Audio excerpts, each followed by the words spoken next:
जय हिंद साथियों, कैसे हो? कैसी आप लोगों की एग्ज़ाम की तैयारी चल रही है? आशा है कि आप लोगों की एग्ज़ाम की तैयारी अच्छी चल रही होगी। आज के सेशन में आप लोगों के लिए एक बार फिर समान ज्ञान जीके जीएस के 40 क्वेश्चन प्रैक्टिस सेट से संबंधित जो आने वाले SSC MTS, SSC CGL, RRB NTPC group D exam के लिए वेरी इम्पोर्टेंट सेशन होने वाला है। चलो सेशन शुरू करते हैं। आज का क्वेश्चन नंबर 1, महाराजा रणजीत सिंह का विदेश मंत्री कौन था? महाराजा रणजीत सिंह का विदेश मंत्री कौन था? तो साथियों याद रखना, फ़कीर अजीजुद्दीन एवं वित्त मंत्री दीनानाथ था, याद रखना। नेक्स्ट क्वेश्चन 2, कितने ईस्वी में राजा वाडियार चिक्का कृष्ण राज के काल में मैसूर में सत्ता हस्तांतरण की प्रक्रिया प्रारंभ हुई? कितने ईस्वी में राजा वाडियार चिक्का कृष्ण राज के काल में मैसूर में सत्ता हस्तांतरण की प्रक्रिया प्रारंभ की? तो साथियों 1732 ईस्वी में प्रारंभ हुई थी, याद रखना। नेक्स्ट क्वेश्चन 3, रणजीत सिंह के द्वारा 1799 ईस्वी से लेकर 1805 ईस्वी कौन स्थान में विभाजित किया गया था? रणजीत सिंह के द्वारा 1799 ईस्वी से लेकर 1805 ईस्वी किस स्थान पर विभाजित किया गया था? तो साथियों लाहौर, जो इस समय पाकिस्तान का भाग है, लाहौर और अमृतसर जो इंडिया का भाग है, जो भारत का भाग है, यहाँ पर विभाजित 2 नगरों में किया गया था, लाहौर और अमृतसर में, याद रखना। नेक्स्ट क्वेश्चन 4, 1713 ईस्वी से लेकर 1727 ईस्वी में बंगाल का नवाब कौन था? 1713 ईस्वी से लेकर 1727 ईस्वी में बंगाल का गवर्नर कौन था? तो साथियों बंगाल का नवाब मुर्शिद कुली खां थे।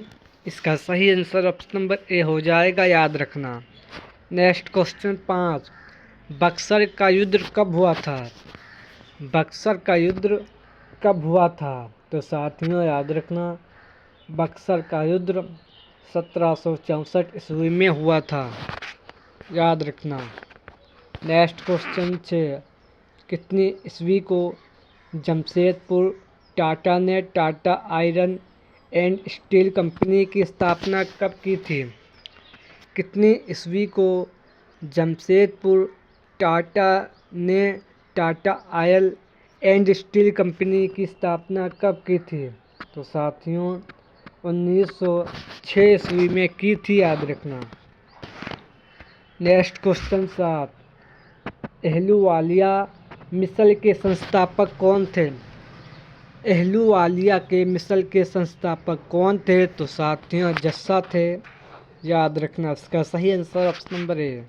नेक्स्ट क्वेश्चन 8, जलोढ़ मिट्टी के लगभग कितनी प्रतिशत क्षेत्र पर इस मिट्टी का विस्तार है?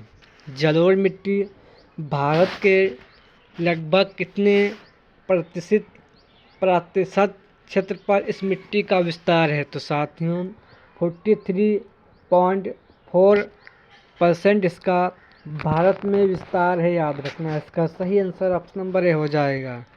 नेक्स्ट क्वेश्चन 9, लाल मिट्टी का विस्तार भारत के लगभग कितने प्रतिशत क्षेत्र में है? लाल मिट्टी का विस्तार भारत के लगभग कितना प्रतिशत क्षेत्र में इसका विस्तार है? तो साथियों 18.6% भारत में इसका विस्तार है, याद रखना। नेक्स्ट क्वेश्चन 10, भारत में कितनी ईस्वी से नीति वन लागू की गई थी? भारत में कितनी ईस्वी से नीति वन लागू की थी? तो साथियों भारत में नीति वन ये 1894 ईस्वी को लागू की गई थी। साथियों, इसका सही आंसर ऑप्शन नंबर बी हो जाएगा। नेक्स्ट क्वेश्चन 11, शुष्क क्षेत्रीय वानिकी अनुसंधान संस्थान कहाँ है? शुष्क क्षेत्रीय वानिकी अनुसंधान संस्थान कहाँ है? तो साथियों, राजस्थान के जोधपुर शहर में इसका अनुसंधान संस्थान है, याद रखना। नेक्स्ट क्वेश्चन 12, भारत की नदियों को कितने भागों में बांटा गया है? तो साथियों, भारत की नदियों को 4 भागों में विभाजित किया गया है। नंबर 1 है हिमालय की नदियाँ, प्रायद्वीपी नदियाँ, तटीय नदियाँ और अंतस्थलीय बेसिन की नदियाँ। भारत की 4 भागों में विभाजित की गई हैं नदियाँ, याद रखना। नेक्स्ट क्वेश्चन 13, हिमालय नदियाँ कौन कौन सी है? हिमालय से निकलने वाली नदियाँ कौन कौन सी हैं? तो साथियों, इसमें गंगा, सिंधु, ब्रह्मपुत्र ये प्रमुख नदियाँ हैं जो हिमालय से निकलने वाली नदियाँ हैं, याद रखना। नेक्स्ट क्वेश्चन 14, सिंधु नदी जो तिब्बत चीन का भाग है, सिंधु नदी जो तिब्बत में कितनी मीटर की ऊंचाई पर मानसरोवर झील से निकलती हैं?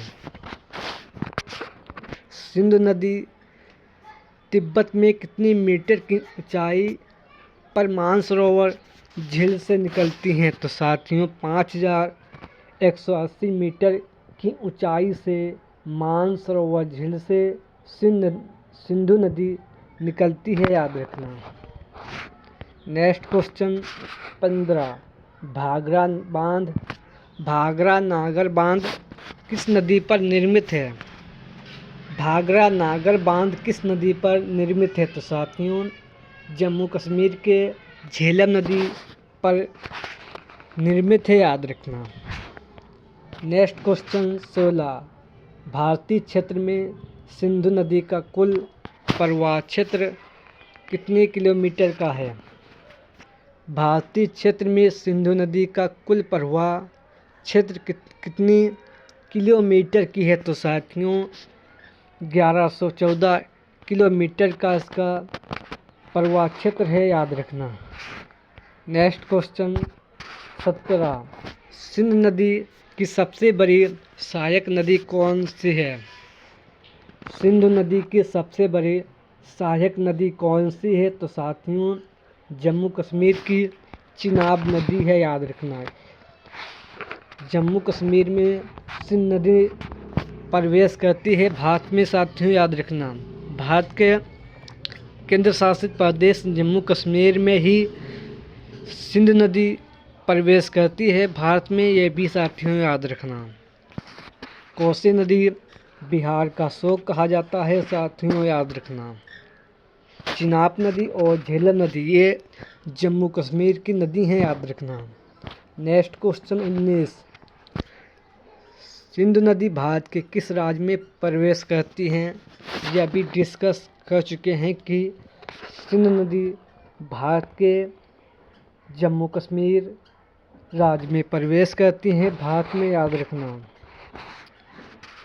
नेक्स्ट क्वेश्चन 20, डियावोलो पर्वत का कौन सा क्षेत्र है? डियावोलो पर्वत का कौन सा क्षेत्र है? तो साथियों, उत्तरी अंडमान है। इसका सही आंसर ऑप्शन नंबर ए हो जाएगा। नेक्स्ट क्वेश्चन 21, गंडक नदी का उद्गम किस देश में हुआ है? गंडक नदी का उद्गम किस देश में हुआ है? तो साथियों, नेपाल देश में हुआ है। भारत की बिहार राज्य की इंटरनेशनल सीमा नेपाल से लगती है, याद रखना। नेक्स्ट क्वेश्चन 22, कोसी नदी की लंबाई कितनी है? कोसी नदी की लंबाई कितनी है? तो साथियों, कोसी नदी की लंबाई 730 किलोमीटर है। बिहार का शोक कोसी नदी को कहा जाता है क्योंकि इसमें प्रत्येक वर्ष बाढ़ का पानी आ जाता है, इसलिए और बिहार में काफ़ी नुकसान होने के कारण इसे कोसी नदी को बिहार का शोक कहा जाता है, याद रखना। कोसी नदी की लंबाई 730 किलोमीटर है, याद रखना साथियों। नेक्स्ट क्वेश्चन 23, गोदावरी नदी का उद्गम कहाँ से होता है? तो साथियों, गोदावरी नदी का उद्गम की अगर बात की जाए तो नासिक ज़िले, महाराष्ट्र के दक्षिणी पश्चिमी 64 किलोमीटर की दूरी पर स्थित 1464 किलोमीटर पर स्थित एक गांव में 1465 किलोमीटर की ऊंचाई पर इसका उद्गम होता है, याद रखना। नेक्स्ट क्वेश्चन 24, विवेकानंद पर्वतीय कृषि अनुसंधानशाला कहाँ स्थित है? विवेकानंद पर्वतीय कृषि अनुसंधानशाला कहाँ स्थित है? तो साथियों, उत्तराखंड के अल्मोड़ा में इसका अनुसंधान शाला स्थित है, याद रखना। उत्तराखंड पर्वतीय इलाका है, याद रखना। और सबसे अधिक पर्वतीय इलाका हिमाचल प्रदेश है साथियों, याद रखना। नेक्स्ट क्वेश्चन साथियों 25, दुलहस्ती परियोजना किस नदी पर स्थित है? दुलहस्ती परियोजना किस नदी पर स्थित है? तो साथियों, चिनाब नदी पर स्थित है साथियों, याद रखना। इसका सही आंसर हो जाएगा ऑप्शन नंबर बी, याद रखना। नेक्स्ट क्वेश्चन 26, सरदार सरोवर परियोजना किस नदी पर स्थित है? सरदार सरोवर परियोजना किस नदी पर स्थित है? तो साथियों, सरदार सरोवर परियोजना ये नर्मदा नदी पर स्थित है, याद रखना। नेक्स्ट क्वेश्चन 27, घाट प्रभा परियोजना किस नदी पर स्थित है? घाट प्रभा परियोजना किस नदी पर स्थित है? तो साथियों, घाट प्रभा नदी पर स्थित है, याद रखना। नेक्स्ट क्वेश्चन साथियों 28, तिलिया परियोजना किस नदी पर स्थित है? तिलिया परियोजना किस नदी पर स्थित है? तो साथियों, नर्मदा नदी पर स्थित है।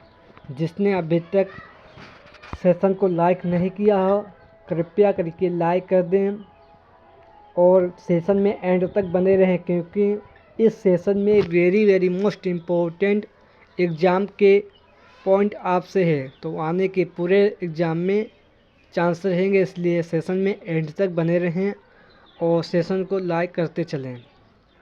नेक्स्ट क्वेश्चन 29, राष्ट्रीय जलमार्ग 1 किलोमीटर की दूरी कितनी किलोमीटर की है?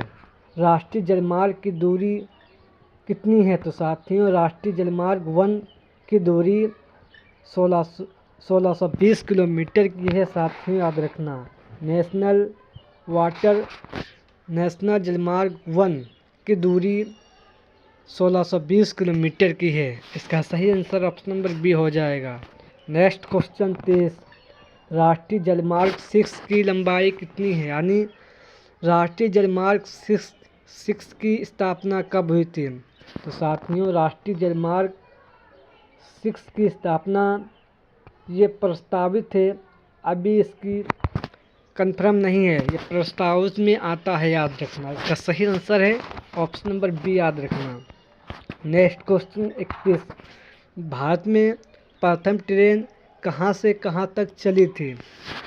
भारत में प्रथम ट्रेन कहाँ से कहाँ तक चली थे? तो साथियों, मुंबई से थाने के बीच 1553 ईस्वी में चली थी, याद रखना।